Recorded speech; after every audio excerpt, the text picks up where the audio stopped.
Sūrat An-Nās is the 114th and last surah or chapter of the Qur'an, the Muslim holy book. It is a short 6-verse invocation, asking Allah for protection from the Shaitan. There is a Sunnah tradition of reading this surah over the sick before sleeping. Name. It takes its name from the word people or mankind, which recurs throughout the surah. Together with Surah Al-Falaq, it is also known as Al-Muwahhidatayn. Dealing with roughly the same theme, they form a natural pair. Timing and contextual background of revelation. It is a Makki surah, which means revealed in Makkah instead of Medina. Theme and subject matter. The surah opens with a mention of God as the Lord of mankind and teaches one to seek refuge in Him from the whisperings of Satan and those of evil, jinn and people. This is another surah commonly used as an invocation against evil, paired with Surah Falaq. Say, I seek shelter with the Lord of the mankind, King of mankind, God of mankind, for the mischief of the whisperer who hides away, who whispers into the hearts of mankind, among the jinns and the men. Commentary. Here, instead of saying A'udhu billahi, a prayer has been taught to seek Allah's refuge by reference to His three attributes. First, that He is Rabb An-Nas, i.e., Sustainer. Second, Malik An-Nas, Providence and Master of all mankind. And third, that He is Ilah An-Nas, i.e., Real Deity of all mankind. Seeking refuge by means of these three attributes means, I seek refuge with that God who, being the sustainer, king and deity of men, has full power over them, can fully protect them and can really save them from the evil, to save myself and others from which I am seeking His refuge. Not only this, since He alone is sustainer, king and deity, therefore, there is no one beside Him with whom I may seek refuge and He may give real refuge. The word was in il-Kanas means the one who whispers over and over again, and waswasa means to whisper into someone's heart an evil suggestion over and over again in such a ways that the one who is being inspired may not feel that the whisperer is whispering an evil suggestion into his heart. Waswasa by itself suggests repetition, just as zalzala contains the meaning of repetitive movement. Since man is not tempted by just one attempt, but effort has to be made over and over again to seduce and tempt him. Such an attempt is called waswasa, and the tempt was. As for the word kanas, it is derived from kunnas, which means to hide after appearing and to retreat after coming into view. Since kanas is the intensive form, it would imply the one who behaves thus very frequently. Thus, when once he fails in his attempt to whisper evil, he withdraws.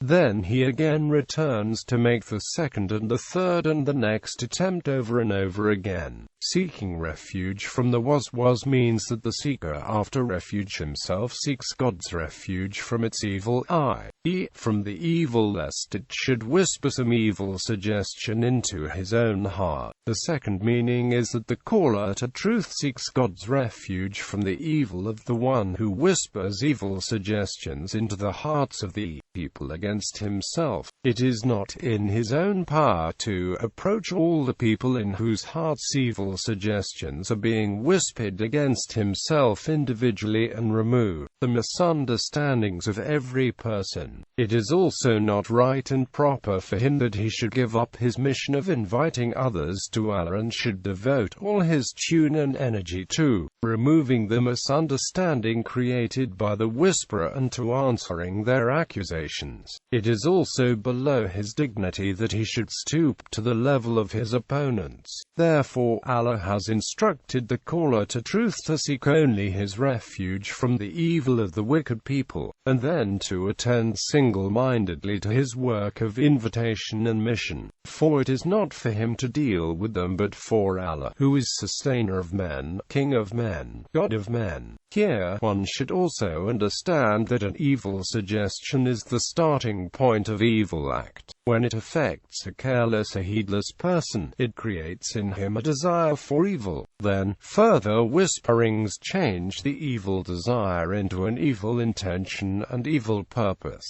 When the evil suggestion grows in intensity, the intention becomes a resolution, which then culminates in the evil act. Therefore, the meaning of seeking God's refuge from the evil of the whisperer is that Allah should nip the evil in the bud. If seen from another aspect, the order of the evil of the whisperers seems to be this.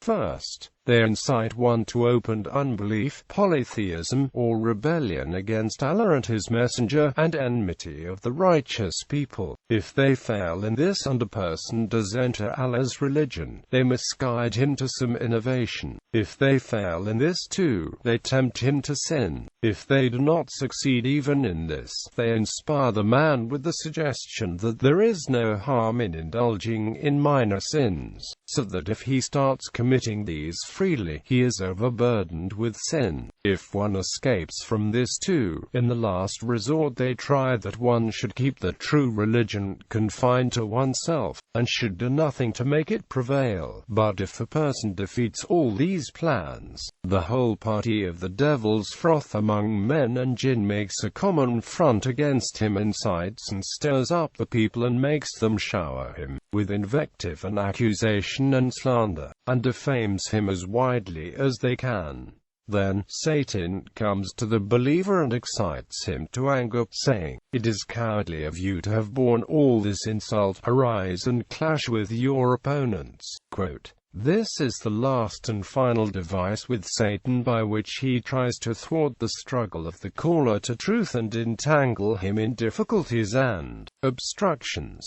If he succeeds in escaping from this too, Satan becomes powerless before him." About this same thing it has been said in the Qur'an, "If Satan ever excites you to anger, seek refuge with Allah." Say, "Lord, I seek refuge with you from the promptings of Satan's." The fact is that if ever an evil suggestion from Satan so much as touches those who are God-fearing people, they immediately get alerted and clearly see the right course they should adopt. And on this very basis about the people who escape from this last attack of Satan, Allah says, "None can attain to this rank except those who are men of great good fortune."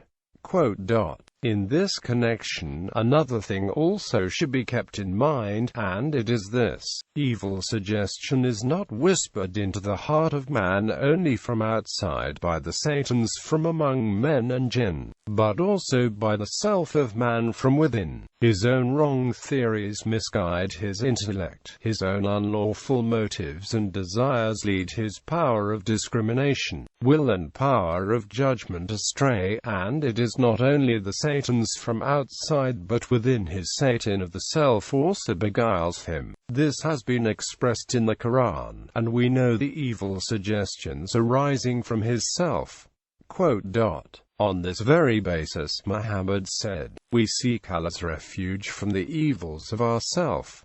Grammatical and linguistic analysis. According to some scholars, these words mean that the whisperer whispers evil into the hearts of two kinds of people, the jinn and the men. If this meaning is admitted, the word nas would apply to both jinn and men. They say that this can be so, for when the word rijali in the Quran has been used for the jinn, as in al-jinn 6, and when nafar can be used for the single of jinn, or human as in a1ahqaf 29, men and jinn both can be included metaphorically in the word nas also. But this view is wrong because the words nas, ins and insan are even lexically contrary in meaning to the word jinn. The actual meaning of jinn is hidden creation, and jinn is called jinn because he is hidden from man's eye. On the contrary, the words nas and ins are spoken for insan only on the basis that he is manifest and visible and perceptible. In Surah Al-Qasas 29, the word anasa has been used in the meaning of varai, The Prophet Moses saw a fire in the direction of Tur. In Surah An-Nisa 6, the word anastum has been used in the meaning of asaktum or aratum. Therefore, nas cannot apply to jinn lexically, and the correct meaning of the verse is, for the evil of the whisperer who whispers evil into the hearts of men, whether he be from among the jinn or from the men themselves. Quote, in other words, whispering of evil is done by devils from among jinn as well as by devils from among men, and the prayer in this surah has been taught to seek refuge from the evil of both. This meaning is supported by the Qur'an as well as by the Hadith. The Qur'an says, and so it has always been that we set against every prophet enemies from among devils of men and devils of jinn, who have been inspiring one another with charming things to delude the minds. Quote, and in the Hadith, Al-Imam Ahmad, Nasa'i, and Ibn Hibban have related on the authority of Hadrat Abu Dar a tradition, saying, I sat before the Holy Prophet, who was in the mosque. He said, Abu Dar, have you performed the prayer? I replied in the negative. He said, arise and perform the prayer. So, I performed the prayer. The Holy Prophet said, O Abu Dar, seek Allah's refuge from the devils of men and the devils of jinn. I asked, are the devils among men also? O Messenger of Allah, he replied, yes. Implications of the surah on a Muslim's life. According to Tafsir ibn Kathir, it has been reported from Abu Sa'id that Muhammad used to seek protection from the evil eyes of the jinn and mankind, but when the Mu'awwidatayn were revealed, he used them and abandoned all else besides them. At-Tirmidhi, An-Nisai and Ibn Majah recorded this Quranic order. This is the last surah of the Quran. It is the 114th chapter of the Quran relative to other surahs. Being the last surah of the Quran, it is a sort of final response to the invocation that the reader of the Quran made to Allah in the beginning of the Quran, i.e., Al-Fatiha. The response is that even though Allah has provided detailed guidance, the seeker of guidance must also pray to Allah that he remains free from the waswasa of the Satan. Relation to topics discussed in previous surah. The outwardly problem is mentioned in Surah Falaq, but more specific information is mentioned in this surah as to the root cause of envying problem, the shaitan himself who puts waswasa into the hearts of the people. In Surah Falaq, Allah protects us from outwardly harms of evils. In Surah An-Nās, Allah protects us from evils which affect us inside ourselves, i.e. whisperings which can weaken our iman, introduce doubts, or enticing mankind towards evil. In Surah Falaq, there were evils which are harmful to mankind, but outside of our control. The one committing those evils would be sinful. In this Surah An-Nās, there are evils which are whispered to us. If we act upon these whisperings, which call towards evil actions, we will be the ones who are sinful. So this is more of a desperate situation for our iman. Thus this is the greater danger for mankind. Surah Falaq mentions the harms people would get in the worldly matters. Surah An-Nās mentions the harms people would get in the religious matter. So asking Allah's protection is a lot more emphasized in this surah, with a lot more of his names, in comparison to Surah Falaq when Rabb is mentioned only once. This shows that concerning religious matters is more important than worldly matters for mankind. This surah has more emphasis on seeking protection with Allah, in comparison to the previous surah which had more emphasis on seeking protection against evil. So there is a reciprocity between these two surahs. Al-Falaq mentions Rabb once, and many evils. An-Nās mentions one evil, and mentions Allah many times. Relevant Ahadith mentioning the benefits of the surah. Surah An-Nās and Al-Falaq are together called Al-Mu'awwidatayn. Authentic Asahi means the information is very reliable. Argumentative means there is difference of opinion about these virtues or stories. Some believe they are correct, others believe they are from weak sources. Unauthentic or weak or fabricated means the story are not from trustful sources. Uncategorized are the stories which the editors have not yet decided whether they are authentic or weak.